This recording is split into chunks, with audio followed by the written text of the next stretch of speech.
The thought was this canal was going to be a way to protect both seas of America, that any moment if the East Coast was attacked, the West Coast fleet could quickly come to its aid.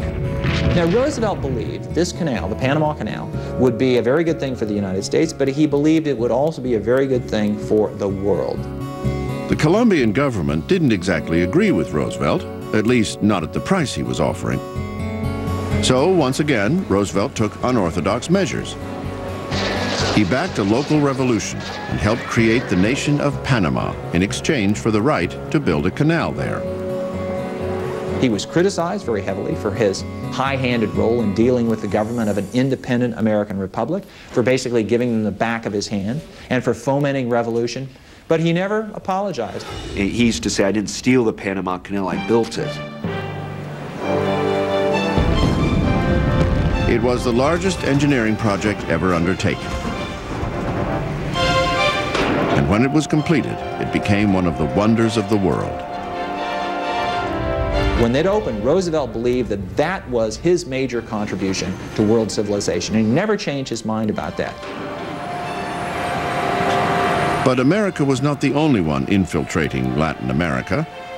Increasingly, European powers were moving into the region, ostensibly for the purpose of forcing debtor nations to repay their loans. Roosevelt found their presence a strategic threat.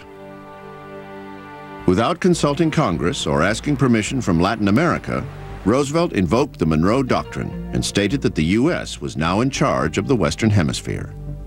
Roosevelt announced that henceforth the United States would consider that it held a police power, that was the term he used, to enforce good behavior on the countries of the Western Hemisphere.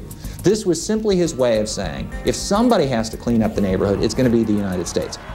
It was a bold position to take, and Roosevelt backed it up with what he called big stick diplomacy. I mean, his famous quote is, "Speak softly and carry a big stick." Meaning you don't have to yell at people abroad, but at every minute you have to be militarily prepared. The big stick is your arsenal. It is your navy.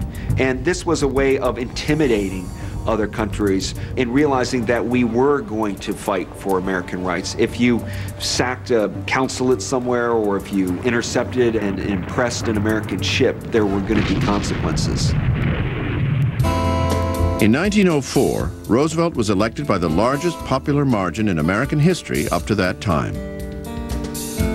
Joyous, Roosevelt told the country he considered this to be his second term, and he promised not to run again. It was a public statement he would come to regret. As popular as Roosevelt was, progressive-minded Americans thought he could do more for social and economic reform. The influx of new immigrants, over 8 million in the first decade of the 20th century alone, had turned life for the working class from bad to intolerable.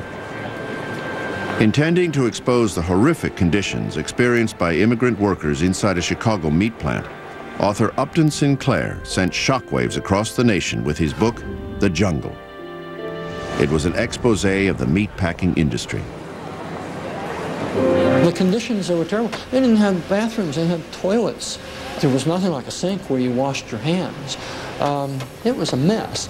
Rats running in and out of the place and dropping down into these big grinding machines, and lurid stories about it, you know, workers falling in there, or just all kinds of bad things. Roosevelt responded immediately, realizing it was an opportunity for the federal government to act on behalf of the consumer. In 1906, he obtained passage of the Meat Inspection Act as well as the Pure Food and Drug Act. Also in 1906, Roosevelt created the Antiquities Act. This was the authorization he needed to halt the destruction of the American landscape. There was a sense that as the frontier closed, the wildness of America maybe was disappearing. And Roosevelt noticed this on some of his Western trips. They were going to destroy the Grand Canyon until TR intervened. And what Roosevelt said is, no, these places, these pristine wilderness spots, are the heirlooms of America. As surely as the priceless masterpieces in the Louvre, these are what we've got to save for our children. By the end of his term, Roosevelt had preserved more than 230 million acres of land. But it's only one part of his legacy. He also created better labor conditions, business regulations, and strengthened America's position on the world stage. I think Teddy Roosevelt was a good president, and the main reason I say that is foreign policy. He had a vision, he had plans, and he made them happen.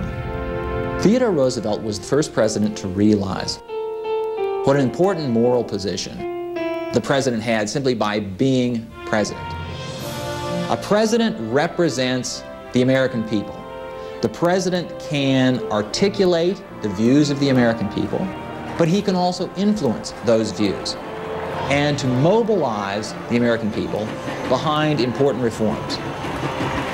Theodore Roosevelt's legacy is with us every time you turn on a faucet and take a sip of water that's not contaminated. It's with you every time you cook a hamburger on a grill and know you're not going to die from it. It's with you every time you want to take a hike through the Sierra Nevada mountains or go for a swim in the Great Lakes. Roosevelt agonized over leaving the presidency. There was so much more he wanted to do. But true to his word to the American people, he did not run for re-election in 1908. It was a decision that would haunt him for the rest of his life. Theodore Roosevelt was the first president to fly in an airplane, own an automobile, and dive in a submarine.